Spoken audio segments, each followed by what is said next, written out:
Hello and welcome back to another episode of the Sporting Fan Podcast. Today I want to speak about the state of Australian rugby. I know I spoke about this a few months back when Dave Rennie got sacked, and I just want to give a quick update on it. To be honest, if anyone was honest with themselves, they have to ask the question, has anything really changed from the sacking of Dave Rennie to Eddie, and replacing with Eddie Jones? See, my opinion is that the Wallabies, A, have gone backwards, and B, I just don't think that they're going to really... I don't think it's moved Australian rugby forward, to be honest. I just think that Australian rugby is more focused on trying to create headlines and at another coach's expense or another team's expense, rather than actually because of the results they have. And people, it might sound like an odd thing to say, but I just look at it and I just go, what's the headlines that everyone remembers through this year? Either positive or negative. It's Joseph Suaalii signing with the Australian rugby from 2025 onwards.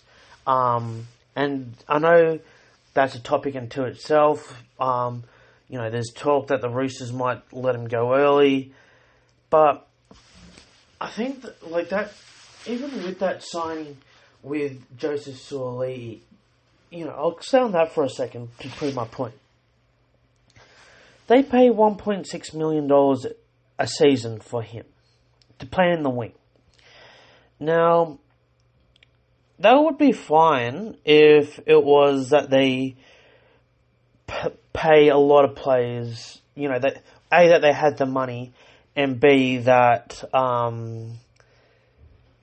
they earn, they pay a lot of players, the top players, they're over $1 million a year. Now, but the problem is that A, they don't, and B, I don't think they don't pay a lot of players that kind of money, and B, I don't think that they have the money.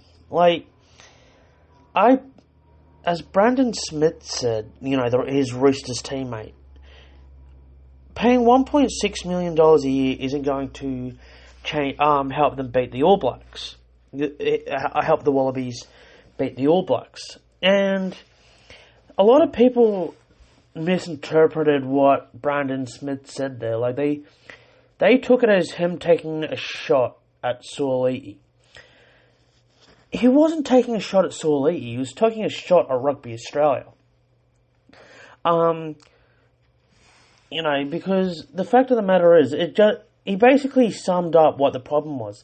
They going after the wrong thing.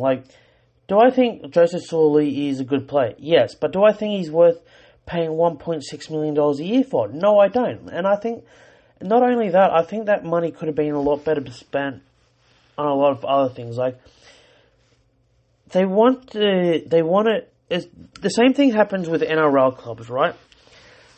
When you're down near the, bottom of for example, in the NRL, when your team's down near the bottom of the table, they look for a quick fix rather than going, okay, we need a plan here. We might be in for 5 to 10 years of, hopefully it won't take 10 years, but we might be in, say, for 5 years of heartache here, real bad years. We might play the finals once or twice in that time, if we're lucky, but chances are it's going to be 5 years that it's going to take. But in that time, we're going to spend money to invest in our juniors, say. They go, let's invest in let's develop a pathway system that we can get top quality talent and move it to, and then bring them through, and then they go, okay, and then they feel the fruits of that. Once those 12, 13-year-olds, they are now 18. They're just going through maybe like reserve grade, and by the time they're 20, they are ready for the NRL, and they move up and they end up being top quality players. That is what Penrith. That's what Penrith did, and people take a shot at Gus Gould for this. They say, "Oh, he had a 5-year plan, and he was there for." He said within 5 years they're going to win a premiership. He was there for 9 years. They never won a premiership when he was there. They only won made the grand final and won the 2 premierships after he left. It ended up taking 12 years. Really, it took 12 years. Well, yes, it took 12 years, but look where they are now. The 9 years that he was there, did they win the premiership? No.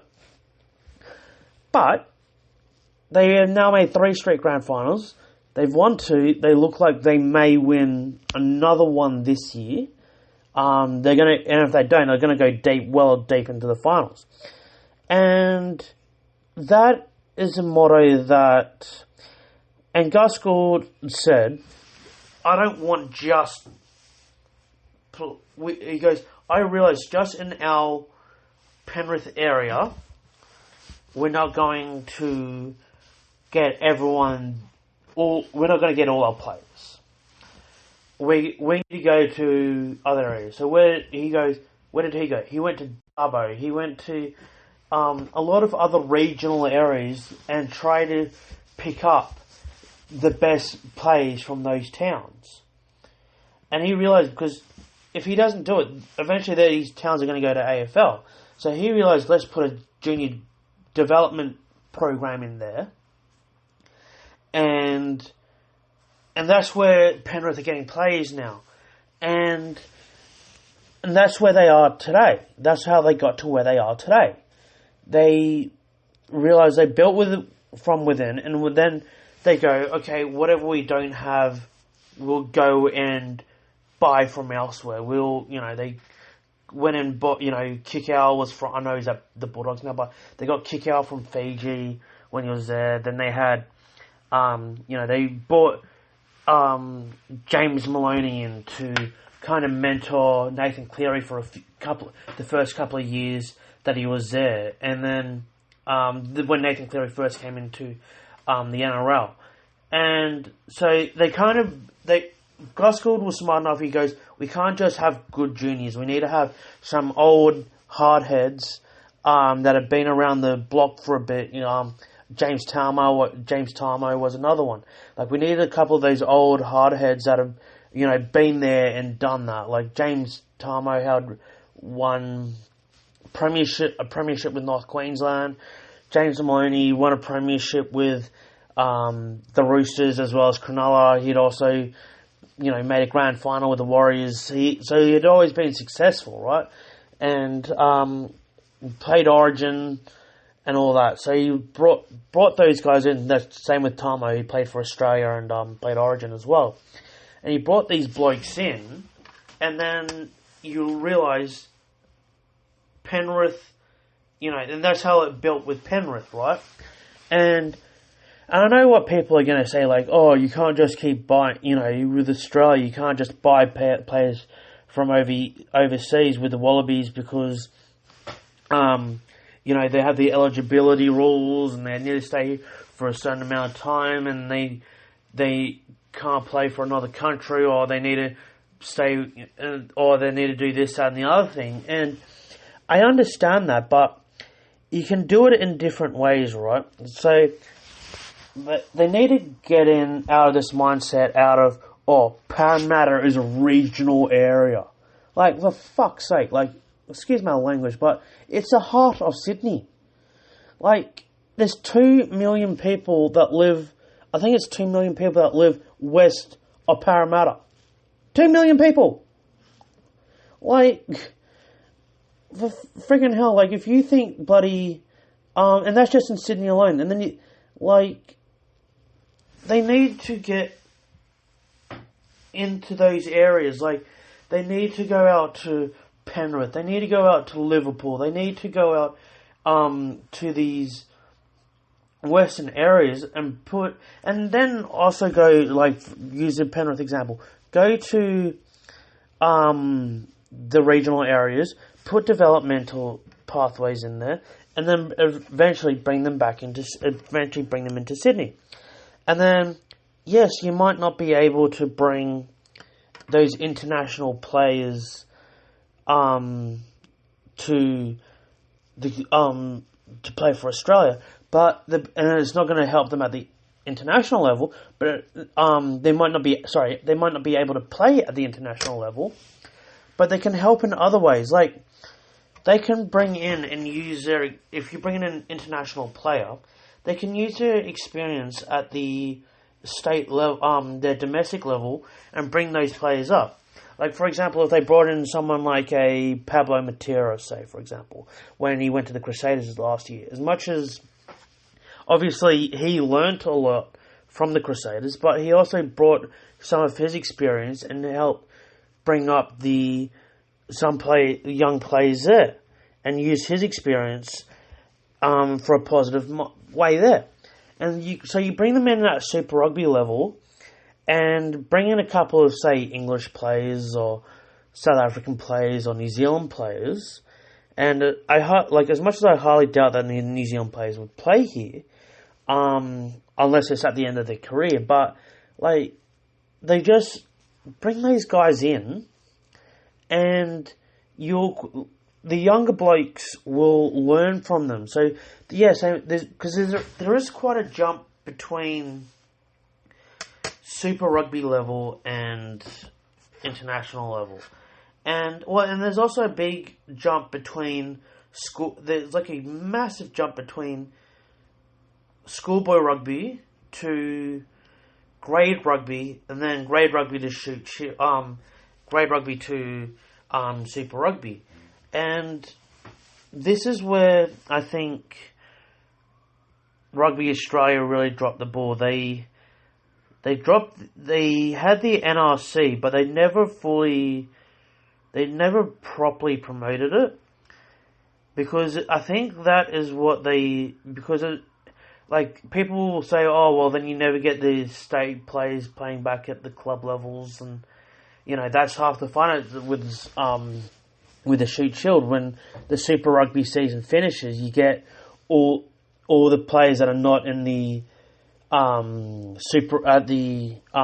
international team, you get them back in the Shoot Shield, and you get to see all these players playing at local grounds. But Rugby Australia need to realise that they need to have something. There's quite a gap between Shoot Shield and Super Rugby, or, you know, the Queensland equivalent of the Shoot Shield. There's quite a big jump there, because, like, there are a lot of guys that are, they're quality first graders, right?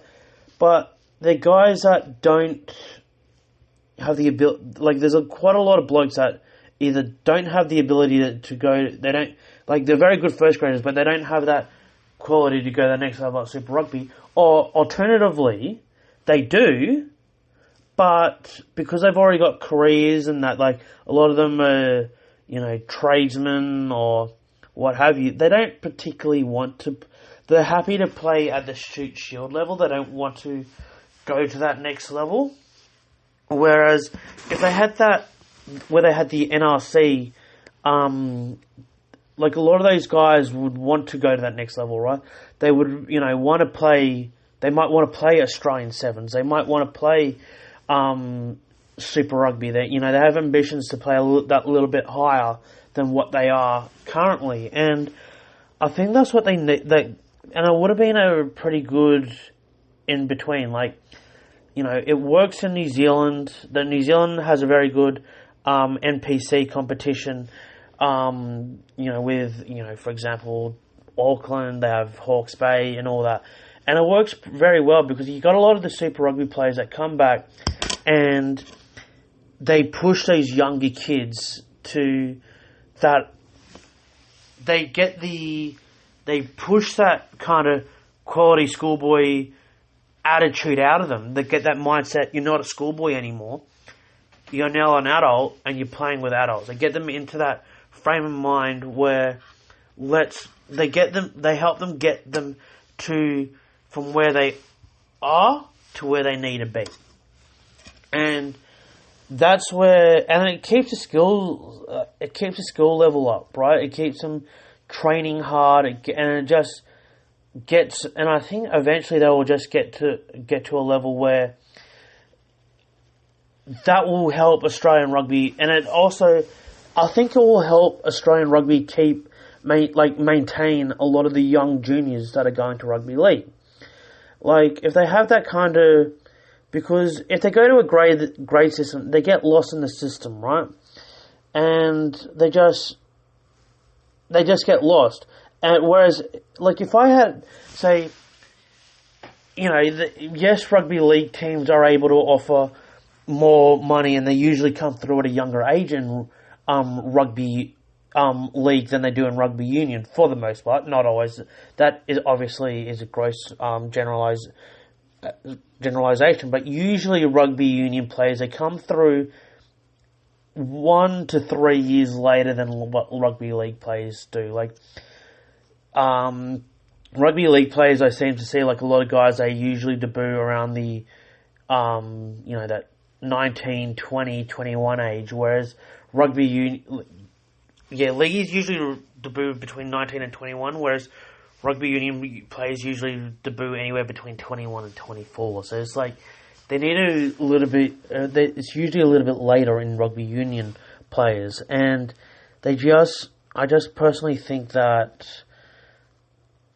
they just need something to change, and they need that little bit of guidance there. And until that changes, I can't see it really, Australian rugby really taking off at the elite level.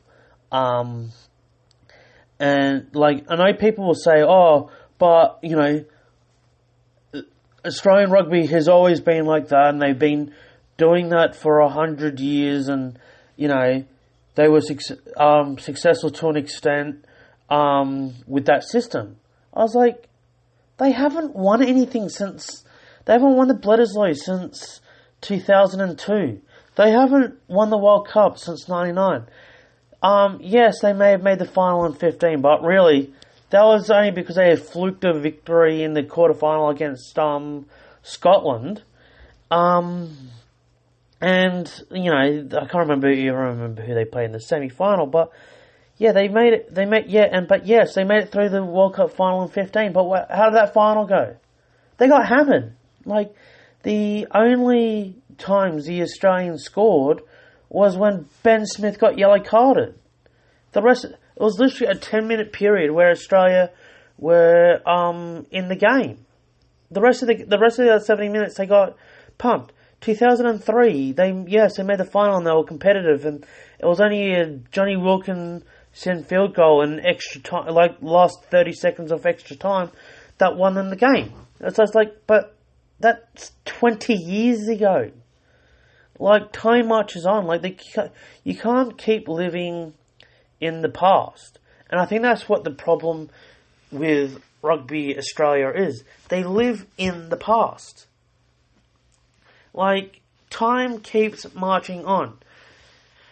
New Zealand rugby, they were, after 2007, that 07 World Cup, they got knocked out in the quarterfinal.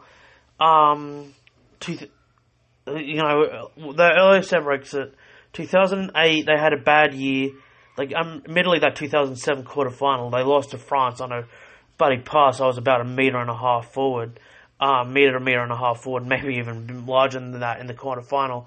They lost by 2 points, and with it, France got in the last 5 minutes and won the game, 20 to 18. They should have won 18-13, but the fact still remains they got knocked out. 2008, they had a below average year. Same thing with 2009. They had a below average year, and what ended up happening is they go, well, we need to change our tactics. We're clearly still stuck, we're kind of stuck in the past. We're not really evolving. And then what ended up happening? They evolved. They won the admittedly in controversial circumstances, but they won the 2011 World Cup final. Then they started winning again. After that, they then went on to win in 2015, and then we get to the current day where the last few years, well, between I think really 2018 and up until midway through last year, they kind of stagnated, right? And it wasn't that they had the quality of players, it was that the coaching wasn't evolving. And Ireland evolved their tactics, France evolved their tactics, and they got kind of stagnated, and they evolved. And that's where New Zealand continues to evolve. South Africa continues to evolve, and all that. And then I know people will turn around and will say, well, New Zealand rugby league's only small there. South Africa, they've only, there's a bit of soccer, but the Springbok is still kind of like number one there, and Australia, rugby is competing with the NRL, which is much bigger, and AFL. But it's like, well, they have, my counter argument to that is they've always had that. There's always been, it's not like AFL has just come around in the last 15 years and, taking the world by storm, and, the NRL likewise. Like, the AFL's been around for 100 and whatever years it's been. The NRL's been around since 1908. It's not like, they've just come onto the scene. They've been around for well over 120 years, both of them. And rugby was always competitive, especially, and considering Australia used to have a lot smaller population than they do today. Australia's got a population of over 25 million. If Australia could compete when Australia had, 10 to 15 million, with those sports, with both AFL and NRL there, and also cricket. A lot of Australia's best athletes also go to cricket. It's not it's just rugby league and AFL that they're competing against. It's also AFL. We've got a lot of great swimmers. We've got there's a lot of other sports that Australians play, and it's just because Rugby Australia hasn't evolved. They are stuck in the past where they have the shoot shot. And don't get me wrong, I love club rugby. I'm involved with Waverley Rugby, which is a subbies team, not a shoot shield. And yes, I can understand the argument that it will weaken the grade systems if you start having that kind of if you have bring back the NRC. And which unfortunately it will, but I think those clubs will still survive. I think it's more clubs. People want to watch the teams rather than individuals, and I think even when teams are struggling, a lot of people still go and watch the teams because they're still getting a lot of players playing there. So I don't think that it will decimate numbers. I just think that it will just evolve, and I think that's where club rugby. This is where rugby needs to change in Australia. They need to change at the lowest level. They need to get the juniors involved, more juniors involved. They need to get them to games because, quite frankly, I still remember, and people go, "Oh, back in my day," kind of thing. But we're only talking about 10 years ago, so it's not like we're talking, and time gone by. It's only 10 years ago. They were worried that the crowds were under 27,000. They were dipping below 27,000 or whatever it was, below 30,000. And that's not even that long ago. Like, you think about it, that's not that long ago. 10 years. It's only 2013. Like, we're not talking about, I'm not talking about the 1990s or something. Like, I'm talking literally only 10 years ago. And they were getting 20-odd thousand. And they were worried about that then. And I was like, they would kill for that. And if they bring back the juniors, they're going to go and watch the Super Rugby players, right? And then eventually they want to aspire to them, and then they will end up wanting to be them. Like, my whole argument is that it doesn't matter who the head coach is. Like, won't matter if it's, they bring back Dave Rennie next year, or, Eddie Jones, or whoever it may be. Like, they bring somebody else in, but nothing's going to change at the elite level unless they change something at the bottom level, at the grassroots level. And for that attitude to change, I think they need to change the head office. They need a complete change of attitude. They just need to realise, because I think the biggest problem is they don't know what the market is. Or they do know what the market, they think they know what the market is, but that market is not interested anymore. Like, they're not interested in watching what they have to offer. Because, and people will say, once you've lost them forever. Well, I don't necessarily agree with that line of thinking, because again, going back to what I was saying earlier with Penrith, they look like they were a bunch of, they were a basket case, and they weren't getting crowds. They're getting, 12 to 13,000, 14,000 people to a game. Like, they weren't getting the crowds there to their games. And then Gaskell turned things around, and yes, it took a long time. Obviously, it took a long time for it to happen. But look at the crowds now. They're getting over 20,000 people to every game. So, people will come back. People will watch them. But people won't watch them if they keep doing the same mistakes, keep doing the same old BS that they're doing at the moment. Because all that's going to happen is that people don't. See, the thing is, people don't want to watch losers. And you need to give people kids a reason to play, right? You'll get the juniors, if you value them. People will stay if they think they're valued. But they won't if they don't think that if they don't think they're valued, they won't stay.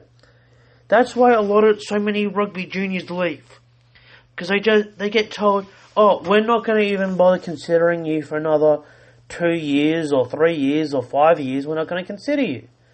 We'll come back to you in 5 years' time. And it's just like, well, stuff that. I'll go to rugby league. And if they have an offer on rugby, they'll see if they've got an offer on the table from rugby league. And if they do, they go, oh, sweet, we'll go to league. See you later. And that's why rugby union's struggling. Like, they need a change at the top. And once they get that attitude right, it's going to take some time, but they need someone that understands the game, but also understands the corporate side of it. Someone like a Gus Gould that can come in, and as much as I know Gus wasn't the CEO there at Penrith, but they need really a head of football, and they need a head of they need the CEO, but they need a CEO that understands the game. Like, they need someone that kind of comes in, does all the corporate side, but understands what they need at all levels. But they need something like the chief of rugby below it, saying, okay, we're going to put this system in for 8 to 12-year-olds. We want, and this is how we're going to get it. And if they do that, they'll get the kids and, see, this is what AFL has done. Like, if you said 10 to 15 years ago that AFL would be growing in Sydney, in, regional up on the mid-north coast, in, central New South Wales, people would have literally laughed in your face. They would have said, "What drugs are you taking?" They would have said, "You're an idiot." But time marches on. 10 years later, look where they are now. Where are a lot of the best AFL players coming from? Well, I won't say a lot, but they're getting some good quality players that would have been rugby league and rugby union players 10 years ago playing AFL. And the rugby league is slowly but surely losing those players to AFL. That's where because rugby league has neglected those areas, and this is where rugby union can see a market. Yeah, and people go, "Oh, but they're small country towns of 30 to 40,000 people. You may only get one or two kids that are any good." Well, it's one or two kids that you're going to freaking get that the AFL and NRL's not going to get. You want those kind of blokes. Like, you want the one or two that are going to be the next level. There's going to be, guys that make it at that level, they're one in several thousand that play. They're not 1 in 10, they're not 1 in 100. They're 1 in several thousand. But you want those 1 in several thousand playing for you. You don't want those 1 in several thousand playing NRL. You don't want those 1 in several thousand playing in the AFL. You don't want them to go to another code. You want them playing your code. And until they get out of this thinking, people will come to us. People, we're at Rugby Australia. We're an international game. People will come. No, they won't. People won't go to you. You got to go to them. It's been like that since day dot with humanity. No matter what it is, people, if when the people have alternatives, they'll go to whatever they see. They will go to the most convenient thing. If they see there's an AFL club there, and there's no rugby league or rugby union, what are they going to go? They're going to go to AFL. If they see a rugby union club and there's no AFL or rugby league club, you're going to play rugby union. So be that one. They need to be a lot more ambitious than what they are. And if they do that, they'll start getting those kids. And that's when they'll start seeing it at the international Super Rugby and international level. And that's where they will start being competitive. Until they do that, they'll never be competitive. They'll beat, the New Zealand sides every now and then, the Super Rugby level.